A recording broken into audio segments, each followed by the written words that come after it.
Ban Vicky Kaushal. Yes, మీరు విన్నది నిజమే. కొందరు సోషల్ మీడియాలో బ్యాన్ విక్కీ కౌశల్ అనే హ్యాష్ ట్యాగ్ని వైరల్ చేస్తున్నారు. ఎందుకంటే రీసెంట్గా చావా మూవీలో మొఘల్ ఎంపరర్ అయిన ఔరంగజేబ్ని ఎక్స్పోజ్ చేశారు.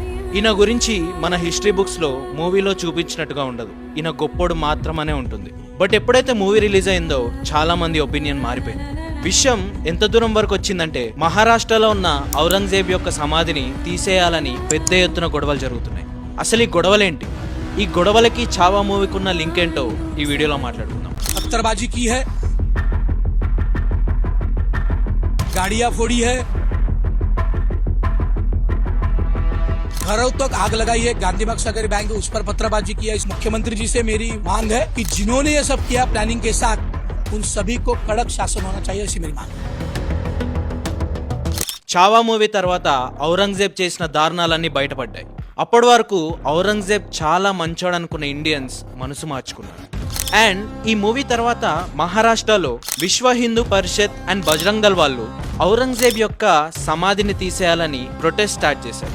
ఒకవేళ గవర్నమెంట్ ఈ సమాధిని తీసేయకపోతే మేమే పగలగొడతామని వార్నింగ్ ఇచ్చారు. హిందూ మతాల్ని హేట్ చేసి హిందువులని బలవంతంగా ముస్లింలుగా మార్పించిన వ్యక్తికి ఇక్కడ సమాధి కట్టించి గౌరవించడం ఏంటని వీళ్ళ వాదన. ఔరంగజేబ్ నిజంగానే బలవంతంగా మతం మార్పించాడా అని మన హిస్టరీ టెక్స్ట్ బుక్స్ లో చూస్తే ఎక్కడా దొరకదు. కానీ కొందరు హిస్టోరియన్స్ చెప్పేదాన్ని బట్టి ఔరంగజేబ్ పాలనలో ముఖ్యంగా రాజ్పుత్, మరాఠా, తెలుగు అండ్ కన్నడ ప్రదేశాల్లో బలవంతంగా ఇస్లాంలోకి మార్పించాడు అండ్ జిజియా ట్యాక్స్ ని పునరుద్ధరించాడు. ఈ జిజియా ట్యాక్స్ అనేది నాన్ ముస్లిం ప్రజలకు మాత్రమే వేసే ట్యాక్స్. యాక్చువల్లీ ఈ జిజియా ట్యాక్స్ ని అక్బర్ రద్దు చేశాడు, కానీ ఔరంగజేబ్ 1679లో జిజియా ట్యాక్స్ ని పునరుద్ధరించాడు. ఈ ట్యాక్స్ అనేది చాలా ఎక్కువ ఉండేది. ఇఫ్ ఈ ట్యాక్స్ కట్టే స్తోమత లేకపోతే ఇస్లాంలోకి మారాలని వీళ్ళు చెప్పేవారు. దీనికి అగేన్స్ట్ గా మరాఠా, రాజ్పుత్ అండ్ సిక్ వాళ్ళు ఫైట్ చేశారు. ఇక మనం ఔరంగజేబ్ సమాధి విషయానికి వస్తే ఇలా హిందూ సంఘాలు సమాధిని పగలగొడతాం అని అనడం కూడా కరెక్ట్ కాదు. ఏదైనా చట్టపరంగానే ప్రొసీడ్ అవ్వాలి. అండ్ ఈ హిందూ ముస్లిం అల్లర్లు ప్రీ ప్లాన్డ్ అని బీజేపీ లీడర్ ప్రవీణ్ దడ్కే అలాగే మహారాష్ట్ర సీఎం దేవేంద్ర ఫడ్నవీస్ స్టేట్మెంట్ ఇచ్చారు. యాక్చువల్లీ బజరంగ్ దళ్ వాళ్ళు ప్రొటెస్ట్ చేసినప్పుడు ఔరంగజేబ్ సమాధిపై ఉన్న చాదర్ అండ్ ఖురాన్ ని కాల్ చేశారని ఫేక్ న్యూస్ స్ప్రెడ్ అయింది. తర్వాత నాగ్పూర్లో స్టోన్ పెల్టింగ్ స్టార్ట్ అయింది. Public properties, private vehicles and assets ఇలా ప్రతిదీ డ్యామేజ్ చేశారు. ఈ గొడవల్లో 33 మంది పోలీసులు ఇంజూర్ అయ్యారు అండ్ 5 సివిలియన్స్ హాస్పిటలైజ్డ్ అయ్యారు. ఇక జరుగుతున్న ఈ గొడవలకి విక్కీ కౌశలే బాధ్యత వహించాలని సోషల్ మీడియాలో చాలా మంది ఆరోపణలు చేస్తున్నారు. కొందరైతే విక్కీ కౌశల్ ని ఓపెన్ గా చంపేస్తామని థ్రెటన్ చేస్తున్నారు. ముస్లిం ఫెడరేషన్ ఆఫ్ ఆంధ్రప్రదేశ్ అయితే తెలుగు వర్షన్ మూవీని ఆపేయాలని కంప్లైంట్ ఇచ్చారు.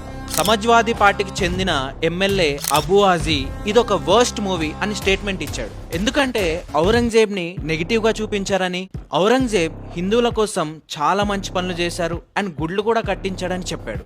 అండ్ ఎన్సీఆర్టీ యొక్క 12th క్లాస్ టెక్స్ట్ బుక్స్ లో అయితే ఔరంగజేబ్ చాలా టెంపుల్స్ కట్టించాడని ఉంది. బట్ ఆర్టీఐ ఫైల్ చేసి ఈ ఇన్ఫర్మేషన్ ఎక్కడ దొరికింది, ఏ సోర్స్ తో ప్రింట్ చేశారు అని ఎన్సీఆర్టీని క్వశ్చన్ చేస్తే ఎన్సీఆర్టీ ఎటువంటి సోర్స్ ఇవ్వలేదు. ఈ ఇష్యూ ఏకంగా ఢిల్లీ హైకోర్టు వరకు వెళ్ళింది. మన హిస్టరీ టెక్స్ట్ బుక్స్ లో కాశీ విశ్వనాథ్ టెంపుల్ అండ్ కృష్ణ మందిర్ ని ఎవరు కూల్చారు, హిందూ ఫెస్టివల్స్ పైన రిస్ట్రిక్షన్స్ ఎవరు పెట్టారు, సిక్ గురు తేగ్ బహదూర్ అండ్ సంభాజీ మహారాజ్ ని ఎవరు చంపారన్న ఇన్ఫర్మేషన్ కూడా ఉండదు.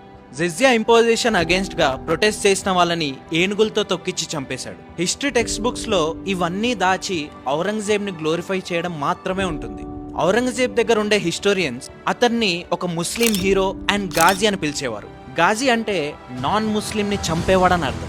ఇక పోయెట్ రాణా మునావర్ గారి అబ్బాయి అయితే ఔరంగజేబ్ టెంపుల్స్ ని కూల్చడం, హిందువులని మతం మార్పించడం అండ్ వాళ్ళని చంపేస్తుంటే ఇండియాలో ఇంతమంది హిందువులు అండ్ టెంపుల్స్ ఎలా ఉన్నాయని క్వశ్చన్ చేశాడు. దీనికి ఆన్సర్